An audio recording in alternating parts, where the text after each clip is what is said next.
Bonjour et bienvenue sur le site mécaniqueuniverselle.net qui essaie de démontrer que l'humanité dans son ensemble évolue progressivement vers son ultime perfection. La paix universelle, la fraternité absolue, la fin de l'homme loup pour l'homme, un fonctionnement totalement écologique, parfaitement respectueux des autres espèces, respectueux envers l'humanité et envers la planète. Et évidemment, cette perfection technique est là pour servir une perfection spirituelle, psychique, la perfection, le plus haut degré de l'esprit qui est l'extase. Donc l'état de perfection de l'humanité, ça marquera l'accès pour chaque être humain à l'état d'extase facile. Alors qu'aujourd'hui, on peut atteindre cet état d'extase, mais extase, béatitude, nirvana, éveil, peu importe comment on appelle cette expérience, toutes les grandes religions la connaissent, l'ont expérimentée, enfin certains de leurs adeptes les plus, on va dire, les plus intéressés à cet état de conscience supérieure, on pourrait dire comme ça.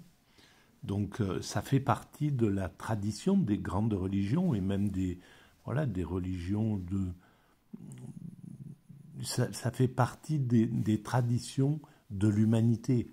Certains l'ont cherché à travers les plantes, ont cherché à atteindre cet état-là est quelque chose qui est inhérent à l'humanité, qui jalonne le chemin d'évolution de l'humanité.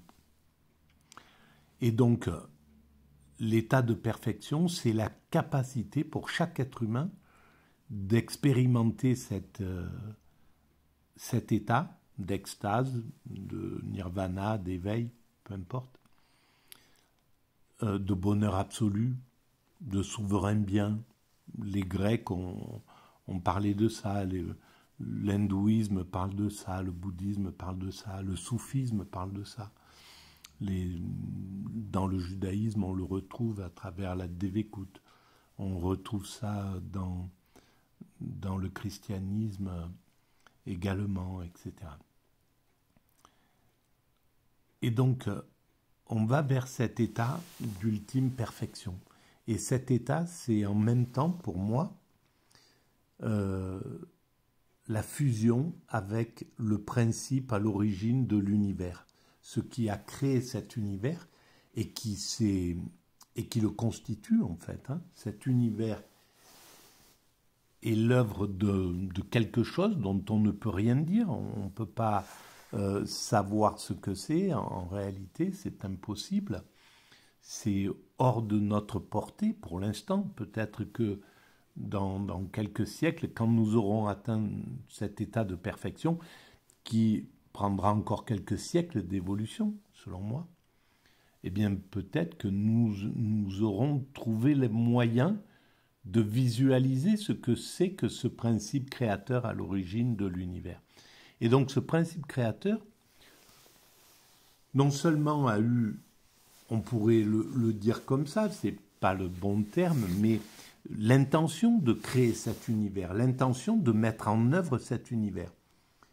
Alors, ce qu'il était avant que l'univers démarre, c'était dans ce qu'on appelle le vide quantique pré-univers, c'est-à-dire l'univers potentiel mais qui n'est pas encore réalisé.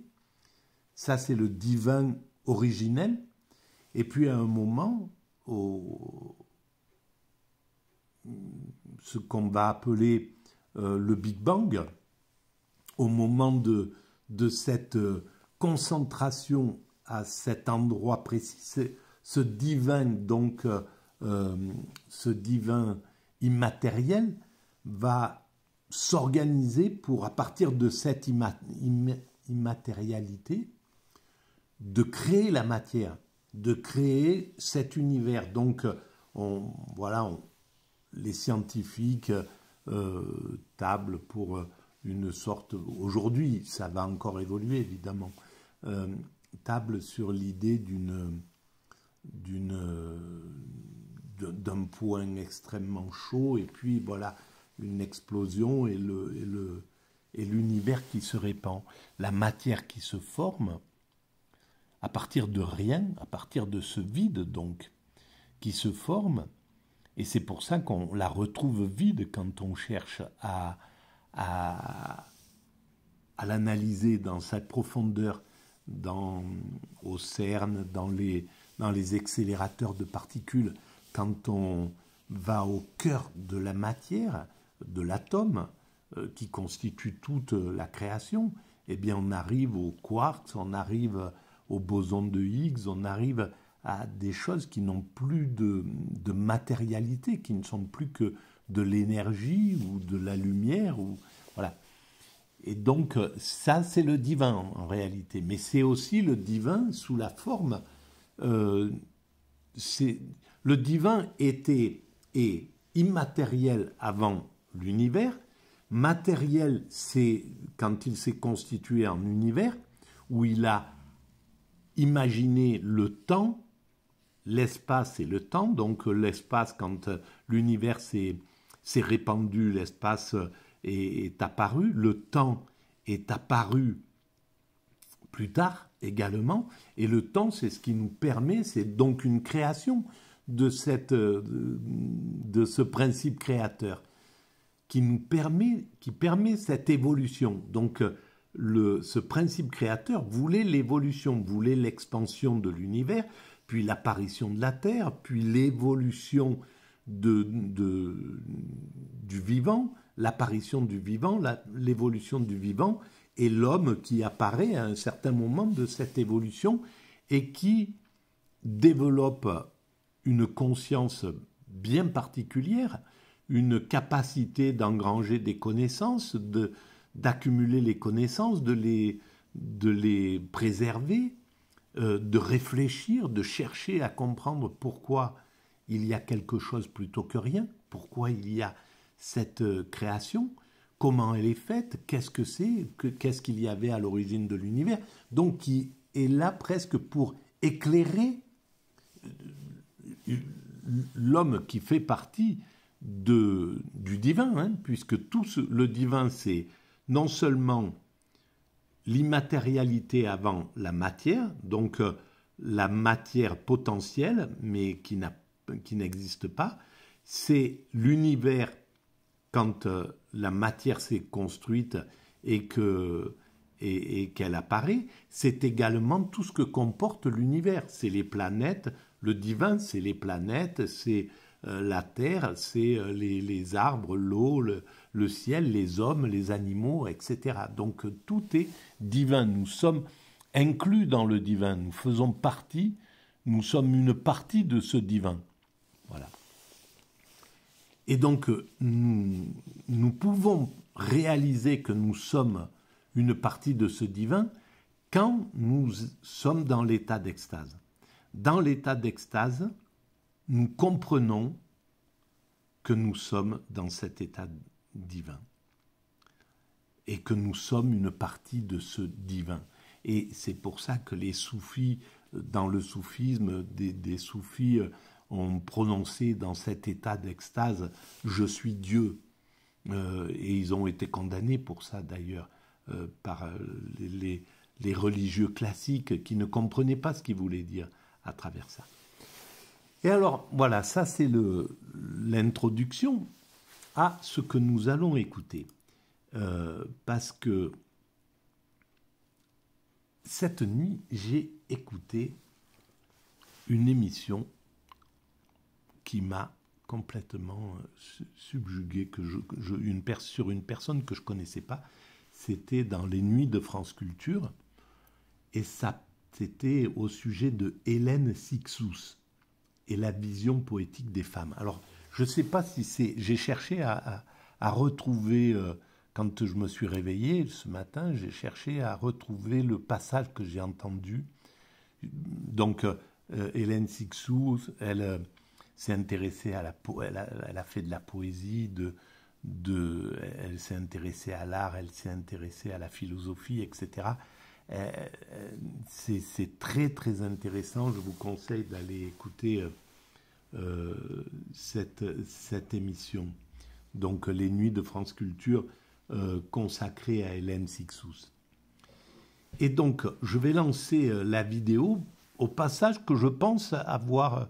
Il y a un passage, mais comme c'était la nuit, que j'étais un peu dans un état un peu somnolent, on va dire, j'ai pas pris le temps de bien noter quel passage c'était, etc., en me disant, ben, demain matin, je m'en souviendrai, sauf que il y a 7 ou 8 heures d'enregistrement, je ne peux pas tout écouter pour retrouver ce passage.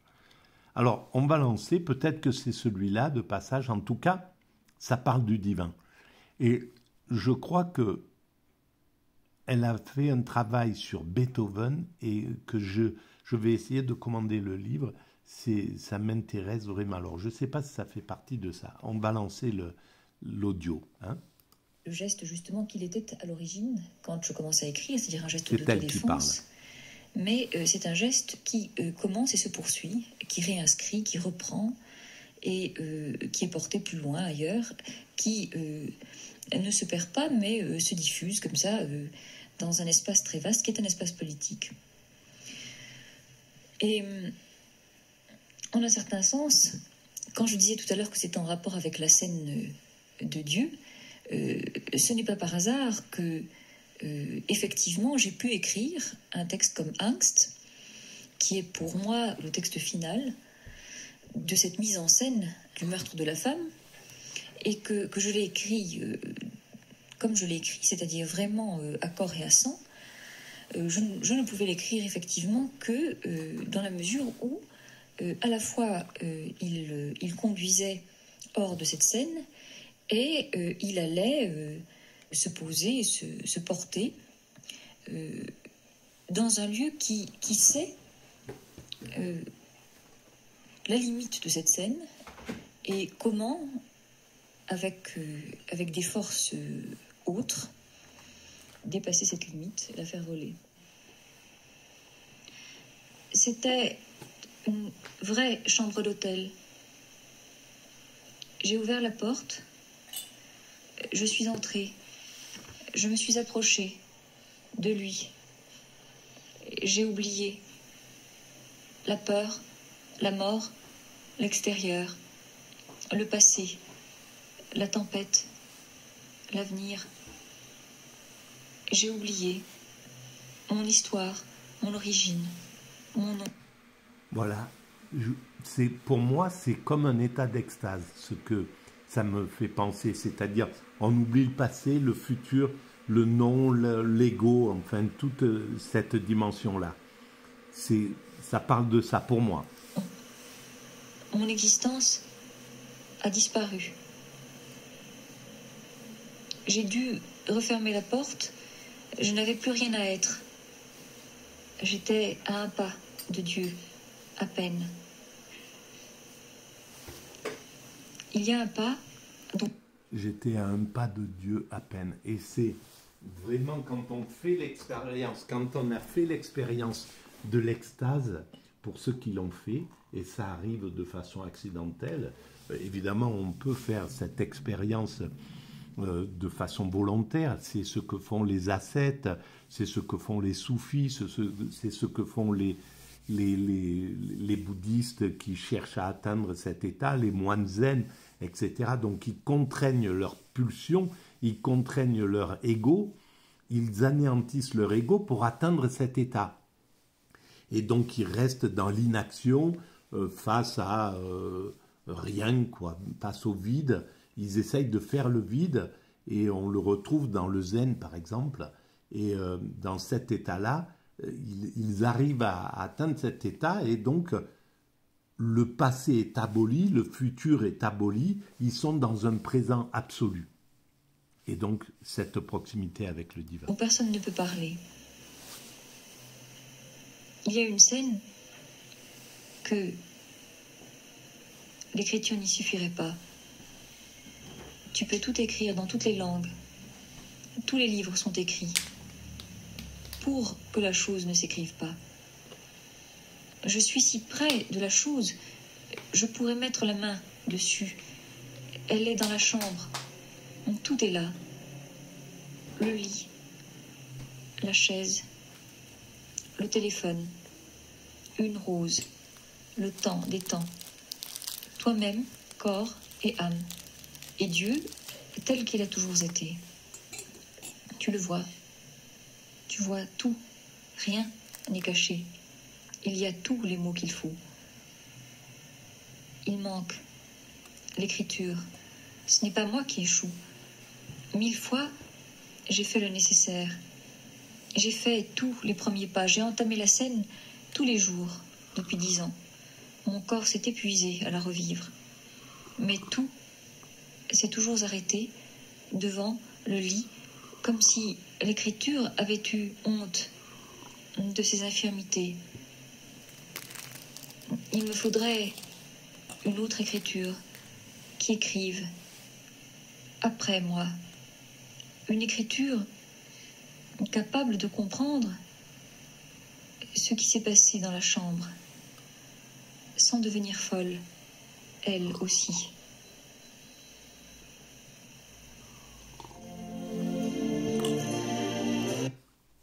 Voilà, c'est pas le passage en fait que j'ai écouté, que j'ai entendu. J'essaierai de le retrouver, ce passage qui était complètement extraordinaire. Mais voilà, là, on a un petit aperçu de la pensée d'Hélène Sixou au niveau spirituel.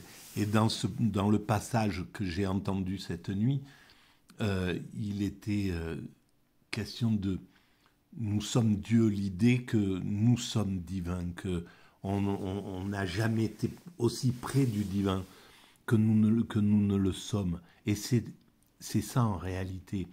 Donc c'est la poésie, pour moi, est à l'intuition du divin, à l'intuition de la profondeur des choses. C'est le poète, il est comme le prophète, il est comme, voilà, je pense que Moïse ou Mahomet ou Mohamed ou Bouddha, ils ont ou le Christ, ils ont cette intuition qui est là, qui va monter, et c'est similaire à la poésie. C'est quelque chose qui va vous incarner, vous traverser, vous utiliser pour exprimer quelque chose, qui va traverser, qui va utiliser le véhicule que vous êtes pour aller sortir quelque chose d'extraordinaire pour l'humanité en réalité. Et c'est grâce à ces intuitions puissantes que nous en sommes où nous en sommes. Et c'est clair que nous n'avons jamais été aussi près du divin. Mais dans 100 ans, nous serons encore plus près du divin. Et on pourra dire, nous n'avons jamais été aussi près du divin. Voilà, on se rapproche du divin en réalité. Alors pourquoi l'humanité évolue vers le divin ? Pour quelles raisons nous allons vers l'extase qui est la rencontre avec le divin ? Ça, c'est un mystère. On ne peut pas encore comprendre pourquoi, qu'est-ce qui va se passer. Qu'est-ce qui va se passer lorsque l'humanité tout entière sera dans cet état-là, cet état qui est une explosion d'amour, qui est une puissance d'amour inouïe. Et c'est pourquoi je pense tout à fait juste que quelqu'un qui est en état d'extase, eh ben les fauves ne le mangent pas, par exemple. Il n'attaque pas parce qu'ils ressentent quelque chose. Dans cet état, on est en communion absolue. La nature ressent cet état chez l'individu qui est en état d'extase. Ces expériences ont été exprimées par les premiers chrétiens quand ils étaient dans les arènes, etc., pour aller être dévorés, ou par certains saints qui, les oiseaux s'approchaient de lui, ou voilà. Donc, et ça, pour avoir vécu des expériences comme ça, c'est pas, ça n'a rien de spectaculaire, c'est juste que la nature ressent ce qui se passe quand on est dans cet état d'extase. Donc il y a quelque chose de fusionnel à ce niveau-là. Alors qu'est-ce que ça va apporter à l'humanité? On n'en sait rien, je ne sais pas. Mais peut-être ça ouvrira une voie, cette puissance d'amour pourra peut-être faire passer l'humanité dans une autre dimension, je ne sais pas. On peut tout imaginer en réalité. C'est tellement puissant, la création, c'est tellement mystérieux en vrai. Même si on a l'impression, et c'est le problème de notre époque, qui reste sur ce qu'elle voit. Je ne crois que ce que je vois. Et donc ça enlève ça déréalise la vraie réalité qui est derrière et dont les religions le disent. C'est pas. Alors évidemment c'est attaqué complètement par l'athéisme qui dit oui, les chrétiens quand ils disent que c'est pas dans cette vie que ça se passe, c'est ailleurs, ou quand les musulmans pensent la même chose, ou les juifs pensent la même chose, etc. Ça nous empêche de vivre cette vie, etc. Mais ça n'empêche rien du tout. Le christianisme, il n'a pas empêché les êtres humains de vivre leur vie. Il a essayé de les contraindre, de contraindre les pulsions, mais le monde a vécu ce qu'il devait vivre. Et peut-être que c'est bien vrai qu'il n'y a pas, que c'est pas de ce côté-ci que ça se passe, les choses. Que la réalité, elle n'est pas là, que là, cette apparence, elle est là pour autre chose. Elle est là pour construire un monde dans un autre sens. Voilà. Donc je vais arrêter là pour cette vidéo et je vais vous engager, si vous voulez, à mettre des pouces éventuellement. Si vous trouvez que cette philosophie atypique a de l'intérêt, mettre des pouces, vous abonner à la chaîne, envoyer le lien à vos amis, et puis laisser des commentaires, j'y réponds systématiquement. Et des commentaires même extrêmement critiques, hein. Je trouve ça tout à fait juste et normal, quoi. Voilà. À très bientôt. Merci de votre écoute.